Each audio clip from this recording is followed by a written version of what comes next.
खड्गे च सुरेन्द्रे च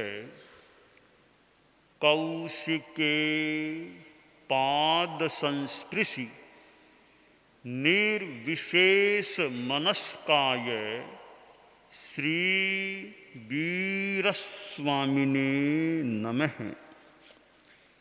ठाणम आगम में कहा गया है, जम्बुद्दीवे दीवे भारहे वासे इमी से ओसप्पिणी ए नव बलदेव वासुदेव पियरो हुत्था तंजहा संग्रह ने कहा, पयावतीय बंभे रोद्दे सोमे सेवेतीय महसीहे अग्गिसीहे दशरहे नवमेय वसुदेवे इत्तो आढ़त्तम जधा समवाय निरवशेषम जाग एगा से गब्भवश ही सिद्धिहित आगमे सेनम। हमारी सृष्टि में विभिन्न प्रकार के प्राणी हैं, उनमें मनुष्य भी हैं। मनुष्यों में भी सारे एक समान नहीं होते हैं। हालांकि मनुष्य संगी भी होते हैं, असंगी भी होते हैं, यानी समनस्क भी अमनस्क भी होते हैं।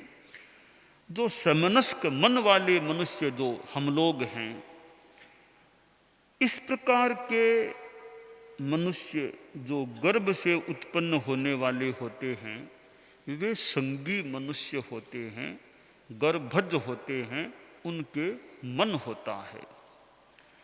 तो हम जो संगी मनुष्य हैं, विभिन्न प्राणियों में सबसे थोड़े प्राणी, दुनिया में सबसे कम प्राणी गर्भज मनुष्य होते हैं। कोई प्राणी जगत में अल्पसंख्यक बहुसंख्यक का कोई मसला आ जाए तो गर्भज मनुष्य तो अल्पसंख्यक की कोटि में आएंगे, एकदम माइनॉरिटी में है, वो तो अल्पसंख्यक हैं। सारे प्राणियों के जो जितने वर्ग बताए गए हैं, सबसे थोड़े गर्भज मनुष्य यानी पुरुष ये मनुष्य होते हैं। गर्भज मनुष्य सबसे थोड़े हैं। और वैसे कहा गया जो मनुष्य स्त्रियां हैं वे 27 गुनी ज़्यादा इन मनुष्यों से बताई गई हैं। तो खैर, मैं यह बता रहा था कि सारे मनुष्य एक समान नहीं होते हैं, तारतम्य होता है। वह तारतम्य अनेक दृष्टियों से हो सकता है। आध्यात्मिकता की दृष्टि से तारतम्य होता है और भौतिक संपदा की दृष्टि से भी तारतम्य होता है। स्वास्थ्य की दृष्टि से भी तारतम्य हो जाता है, हो सकता है। और बौद्धिकता ज्ञानात्मकता की दृष्टि से भी मनुष्यों में तारतम्य होता है। 54 मनुष्य उत्तम पुरुष होते हैं। 54 उत्तम पुरुष बताए गए हैं। कौन से 54? 24 तीर्थंकर, 12 चक्रवर्ती, 9 वासुदेव, 9 बलदेव। गणना की जा सकती है। 24 + 12 36, 36 और 9 45, 45 और 9 54। ये 54 हमारी दुनिया में उत्तम पुरुष होते हैं।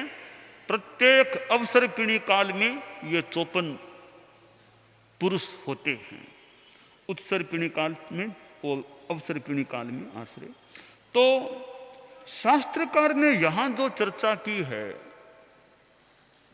वो उन उत्तम पुरुषों में से कुछ यानी 18 पुरुषों के पिताओं के बारे में चर्चा की है।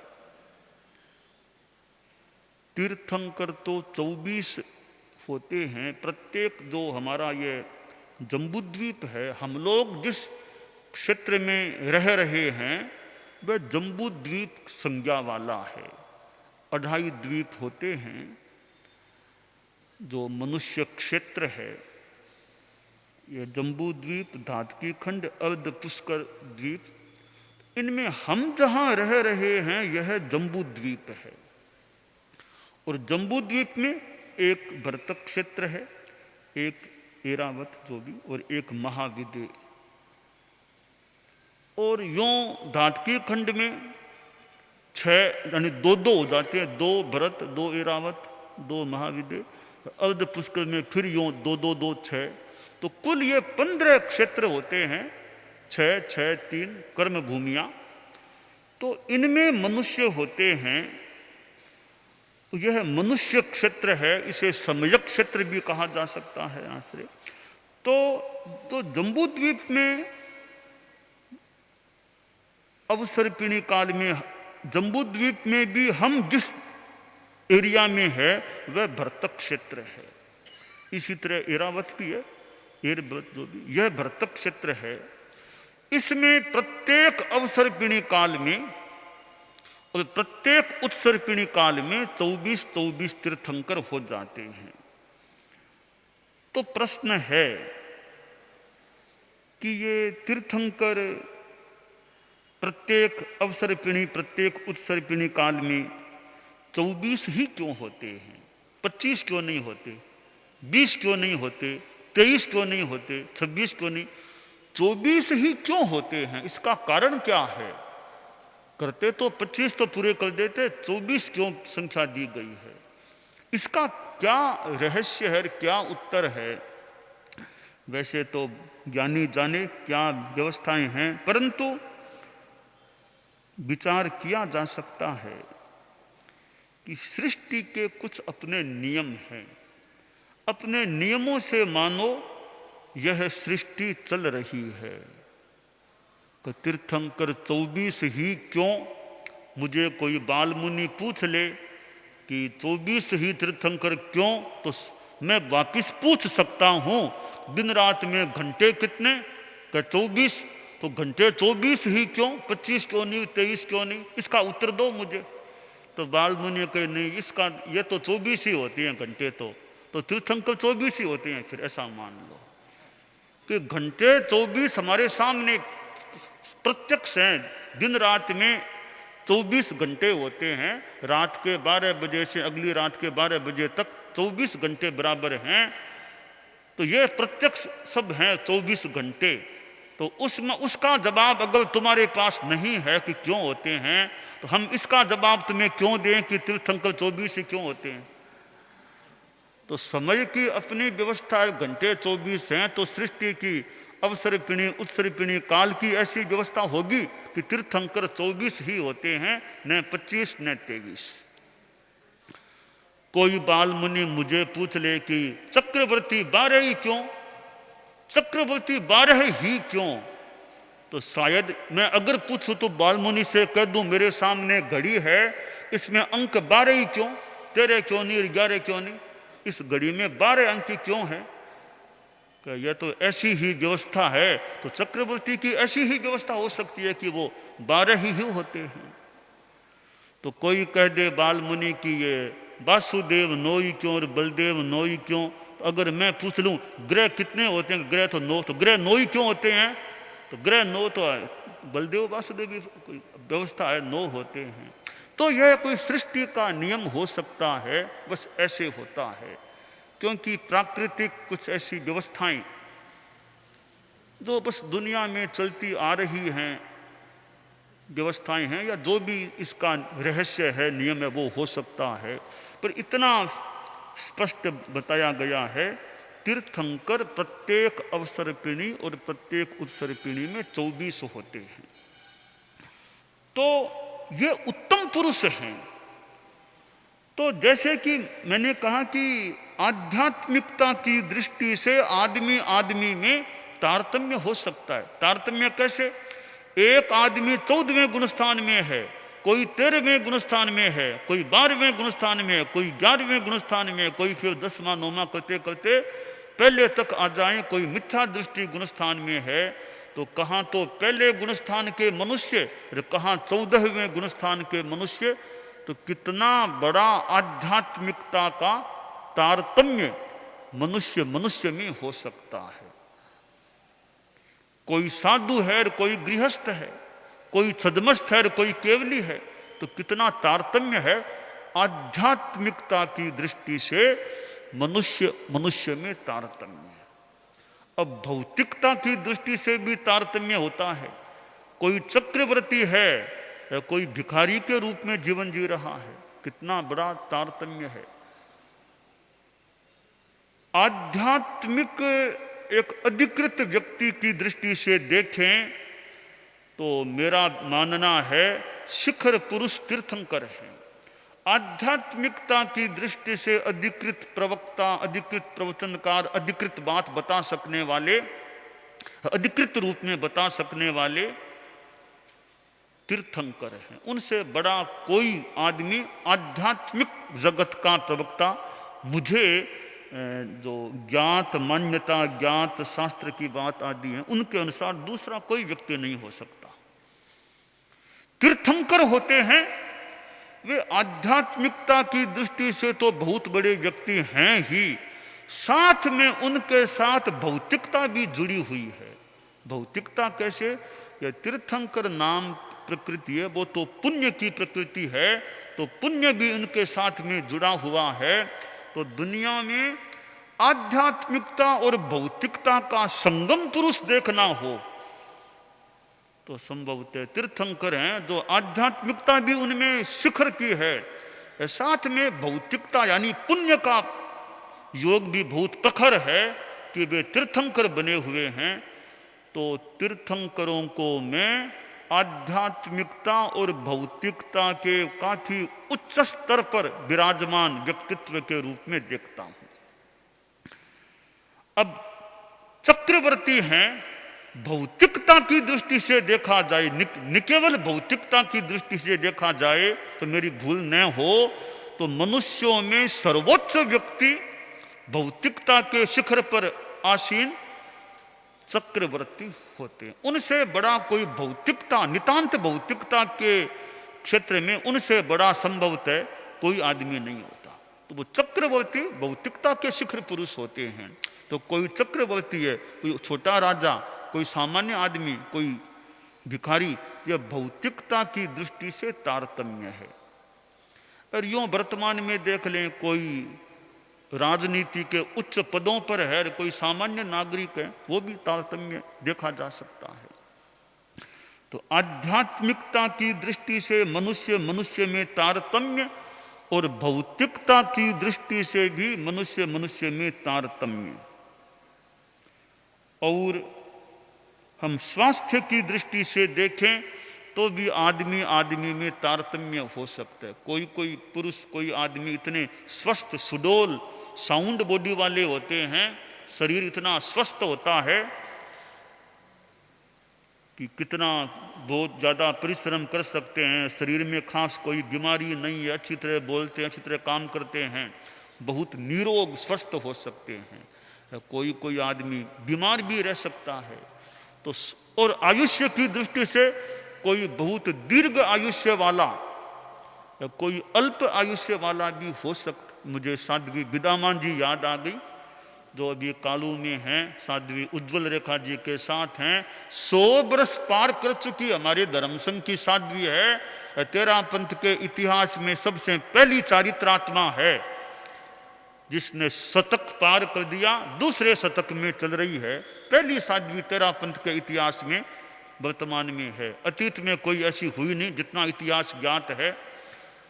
तो आयुष्य की दृष्टि से कोई कितना, कोई हमारे कनक मुनि जैसे संत बहुत अल्प आयुष्य में ही काल धर्म को प्राप्त हो गए। तो यानी कोई भी आदमी आयुष्य की दृष्टि से बहुत बड़ा भी, लंबा आयुष्य वाला, तो कोई बहुत छोटे आयुष्य वाला भी हो सकता है। तो आयुष्य और स्वास्थ्य की दृष्टि से भी मनुष्य मनुष्य में तारतम्य हो सकता है। तो ज्ञानात्मकता या इस ज्ञानादि की योग्यता से देखें तो बहुत तारतम्य हो सकता है।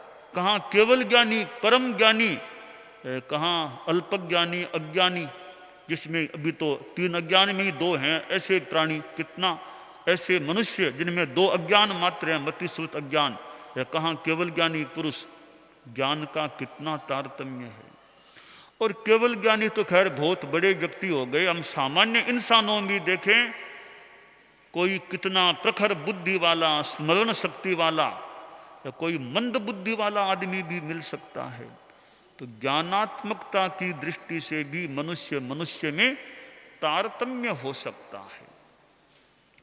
तो यहां शास्त्रकार ने जो ये भौतिक जगत के, वासुदेव भी भौतिक जगत के बड़े आदमी हैं, पर ये चक्रवर्ती की तुलना में इनको आधे मान लो, कम है। और इनके भाई बलदेव होते हैं, एक बलदेव एक 2 भाई, उनमें एक बलदेव एक वासुदेव होता है। यूं 9 बलदेव 9 वासुदेव इस अवसर पिणी में, इस भरतक क्षेत्र में, भारतवर्ष में हो चुके हैं। तो शास्त्रकार ने उनके पिताओं के नाम बताए हैं। जो प्रथम युगल हुआ बलदेव वासुदेव का, उनके पिता प्रजापति, फिर यूं क्रम से दूसरे के ब्रह्म, तीसरे के रौद्र, चौथे के सोम, 5वें के शिव, छठे के महासिंह, 7वें के अग्नि सिंह, 8वें युगल के दशरथ और 9वें के वसुदेव। ये 9 पिता हुए हैं। वह पिता भी अपने आप में एक माने में सौभाग्यशाली हो सकता है, जिसके पुत्र तेजस्वी होते हैं, विशिष्ट होते हैं। कई कई संतानें पिता से भी ज्यादा आगे बढ़ जाती हैं, ऐसा दुनिया में हो सकता है। एक संस्कृत भाषा में श्लोक आता है, इस पिता पुत्र आगे बढ़ता है, इस बात के संदर्भ में श्लोक है। कुंभे परिमित मम्भः पीतः कुंभोद्भवेन जलराशिः अतिरिच्यते सुजन्मा कश्चिज्जनकं निजेन चरितेन। कवि ने कहा कि कई कई सुजन्मा पुत्र ऐसे होते हैं जो पिता से भी आगे निकल जाते हैं। ऐसे तो अनेक उदाहरण मिल सकेंगे कि बेटा पिता से भी आगे निकल गया। परम पूज्य गुरुदेव तुलसी को हम देख लें, उनके पिता श्री झुमरमल जी थे, पर आसाधना तो पिता की भी नहीं हो, किसी की न हो, पर आचार्य तुलसी उनके पुत्र थे। और आचार्य तुलसी कितने आगे बढ़ गए, मतलब धर्म के क्षेत्र में आ गए, दुनिया में प्रसिद्धि को भी कुछ प्राप्त हो गए। तो पिता की तुलना में पुत्र कितना आगे बढ़ गया। ऐसे और भी नाम लिए जा सकते हैं, परंतु इतिहास आएगा वो बेटे किसके थे, किसके बेटे थे, तो पिता का नाम भी उनके बेटे थे। यानी पिता, आखिर पिता तो वे थे ना। तो पिता का अपना महत्व है। यहां शास्त्रकार ने इस सूत्र में पिताओं के नाम दिए। मानो कि भी पुत्रों का महत्व तो है ही है, पर इन्होंने यहां पिता का नाम ले। पिताओं का भी कितना योगदान है, उन पुत्रों के पिता बने हैं। तो जो श्लोककार ने कहा कि कई कई पुत्र पिता से भी आगे बढ़ जाते हैं। कैसे? एक उदाहरण से समझाने का मानो प्रयास किया कि घड़ा है, कुंभ घड़ा। अब घड़े में तो कितना पानी समाता है, मान लो 5 kg 10 kg कितना ही पानी समाता है। समुद्र में कितना पानी होता है? एक मान्यता है, अगस्त्य ऋषि वे घड़े से पैदा हुए थे। एक मान्यता है, कुंभोद्भव, घटोद्भव, अगस्त्य ऋषि घटोद्भव। तो घड़े में तो सीमित सा पानी समाता है, पर घड़े से पैदा हुए अगस्त्य ऋषि तो समुद्र के पानी को पी गए। तो घड़े से पैदा हुआ कितना आगे बढ़ गया। तो तो वे पिता इस माने में धन्य हैं कि जिनके पुत्र उनसे भी आगे बढ़ते हैं और किसी रूप में पिता का नाम भी रोशन होता है कि उनका बेटा है जो इतना आगे बढ़ गया। हमारे कितने संत तो साधु बन गए, सबके पिता तो साधु नहीं बने हैं। पिता सबके साधु थोड़े ही बने, बेटे कितने साधु बन गए हैं। तो पुत्र आगे बढ़ गए हैं, किसी किसी के पिता भी साधु बन गए, ऐसा भी हुआ है। तो शास्त्रकार ने ये 9 पिताओं के नाम बताए हैं। पिताओं का महत्व है तो मां का भी महत्व होता है, मां का भी महत्व होता है। स्त्रीणाम शतानि शतशो जनयन्ति पुत्रान नान्या सुतम तदुपमम जननी प्रसूता सर्वा दिशो दधति भानि सहस्र रश्मिम प्राच्येव दिग्दनयति स्फुरदंसु जादम। कि माताएं भी, कोई कोई मां ऐसी होती है जो ऋषभ भगवान जैसे पुत्र को जन्म देने वाली होती है। ऐसी संतान को जन्म देने वाली कोई माताएं होती है जिनकी कुक्षी से ऐसे पुत्र रत्न मानो पैदा होते हैं। तो माताओं का भी कितना नाम। अब बात बात में भगवान महावीर का नाम आता है, त्रिशला नंदन भगवान महावीर। तो त्रिशला का नाम भी आ जाता है क्योंकि माँ है, तो माँ का भी एक वर्चस्व इस माने में भाग्यशालीता होती है कि ऐसे पुत्रों को, ऐसी संतानों को वे जन्म देती हैं।